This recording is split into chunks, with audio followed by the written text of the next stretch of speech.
Hi friends, இப்போ நம்ம வந்து ஒரு சிக்கன் சூப்பு தான் பார்க்க போகிறோம். அதுக்கு முதல்ல என்னென்ன திங்ஸ் தேவைன்றதை பார்த்துடலாம். நல்ல சிக்கனை வாங்கி இந்த மாதிரி போன் இல்லாமல் கைமா மாதிரி நல்லா கட் பண்ணி வச்சுக்கோங்க. அதுக்கடுத்து பார்த்திங்கன்னா ஒரு பெரிய வெங்காயம், கொஞ்சம் வெள்ளைப்பூடு நம்ம வந்து கட் பண்ணி வச்சுருக்கோம். இப்போ வந்து அதுக்கு முன்னாடி நான் ஆரம்பிச்சிட்டேன், அதனால் சொல்லிடுறேன். முதல்ல நெய் கொஞ்சம், எண்ணெய் கொஞ்சம் நம்ம அதில் சேர்த்துக்கலாம். அதை வச்சு தான் தாளிக்க போகிறோம். நம்ம நல்லா அந்த வந்து நெய் மெல்ட் ஆகிற வரைக்கும் வெயிட் பண்ணுவோம். அப்புறம் கொஞ்சம் ஆனியன் போடலாம். நல்லா ஆனியன் போட்டு அது வந்து ரொம்ப இதாகணும்னு அவசியம் இல்லை. அதுக்கடுத்து நம்ம பூண்டு கொஞ்சம் போட்டுக்கலாம். போட்டு ரெண்டையுமே லைட்டாக நம்ம வதக்கிக்கிறணும். நல்லா அதோடய ஃப்ளேவர் வந்து அந்த பச்சை வாசனை போகிற வரைக்கும் வெயிட் பண்ணால் போதும். ரொம்ப வந்து அந்த கோல்டன் கலர் வரணுன்ற அவசியம் இல்லை. அதோட பச்சை வாசனை போனால் போதும். அந்தளவுக்கு நம்ம வந்து வதக்கிக்கிட்டால் போதும். அதுக்கடுத்து 2 பச்சை மிளகா போட்டுக்கலாம். நான் பச்சை மிளகா போட போகிறேன். பச்சை மிளகா வந்து ஃப்ளேவர் சூப்பராக இருக்கும் அந்த சூப்புக்கு, அதுக்காக பச்சை மிளகா போட்டுக்கிறோம். பச்சை மிளகா போட்டுட்டு லைட்டாக அப்படியே நம்ம வதக்கி விட போகிறோம். நல்லா வதக்கிட்டு, ரொம்ப வதக்கணுன்றதில் லைட்டாக வதக்கிட்டு அதுக்கடுத்து நம்ம சிக்கன் போட்டுக்கலாம். நம்ம எவ்வளோ சிக்கன் இப்போ ஒரு 2 பேர் குடிக்கிறீங்கன்னா ஒரு 4 பீஸ் 5 பீஸ் சிக்கனை வந்து நம்ம குட்டி குட்டியாக கட் பண்ணி வச்சுட்டா போதும். இதுக்குன்னு நம்ம அதுக்கடுத்து நான் இதுக்கு இடையில் வந்து பெப்பர் கொஞ்சம் வந்து அரைச்சி வச்சுக்கிறேன். நான் எப்போவுமே வீட்டில் வந்து பெப்பர் அரைச்சி வச்சுக்கிடுவேன். நம்ம ரெடிமேடாக பவுடர் வாங்கிறத விட இப்படி அரைச்சி வச்சுட்டு அதோட ஃப்ளேவர் நல்லாயிருக்கும். அதுக்கடுத்து நம்ம வந்து சிக்கன் போட்டுட்டோம்.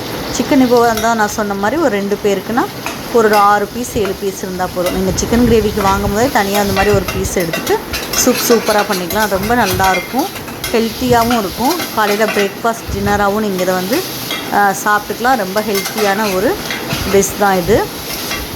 நல்லா இதை வதக்கிட்டு அதுக்கடுத்து நம்ம என்ன பண்ணலான்னா நல்லா தண்ணி ஊற்றிக்கலாம். நமக்கு தேவையான அளவு. ரொம்ப தண்ணியாக வேணால் தண்ணியாக ஊற்றிக்கலாம், கொஞ்சம் கெட்டியாக வேணால் கெட்டியாக அது பண்ணிக்கலாம்.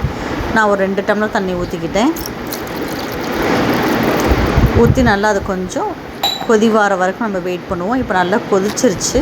இப்போ நம்ம இதில் வந்து முட்டை உடச்சி ஊற்றிக்கலாம். நான் 2 பேருக்குனால 2 முட்டை ஊற்றிக்கிறேன். உங்களுக்கு முட்டை வேணான்னா இது ஆப்ஷனல் தான், வேணாட்டி நீங்கள் விட்டுடலாம். முட்டை ஊற்றுறதுனால அதோடய ஃப்ளேவர் நல்லாயிருக்கும். இன்னொன்று சாப்பிடும் போது ரொம்ப டேஸ்டியாகவும் இருக்கும். முட்டையுமே ஹெல்த்தி தானே, அதனால் நம்ம ஊற்றிக்கிறோன்னா தப்பு இல்லை. வேண்டான்னு நினைக்கிறவங்க இதில் தேவையில்லை. அதே மாதிரி இதில் வெஜிடபிள்ஸ் சேர்த்துக்கலாம், காளான் சேர்த்துக்கலாம். இது நம்மளோட ஐட்டம் தான். மெத்தட் இதுதான், ஈஸியான மெத்தட். ஒரு வெங்காயம் பூண்டு இருந்தால் சூப்பராக நீங்கள் சூப் பண்ணிடலாம்.